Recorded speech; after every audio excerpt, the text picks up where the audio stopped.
সে কি ফিরে আসবে আপনার কাছে? দেখবো এঞ্জেলের কি বার্তা আছে।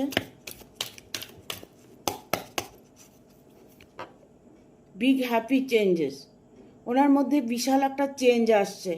এই চেঞ্জ ওনার জীবনে আসাতে উনি নিজের ভুলটা বুঝতে পেরেছে, তাই সে মানুষটি খুব দ্রুত ফিরে আসার সিদ্ধান্ত নিয়েছে।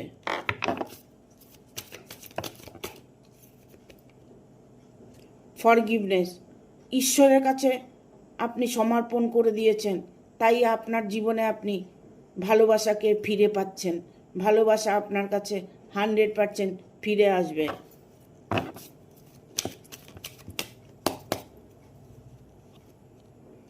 মেডিটেশন ব্রিং আনসার, আপনি 10 মিনিট ভেবে বসে, চোখ বন্ধ করে বসে ভেবে দেখুন যে আপনার মন আপনাকে উত্তর দিয়ে দেবে যে আপনার মানুষটা আপনার কাছে ফিরে আসছে।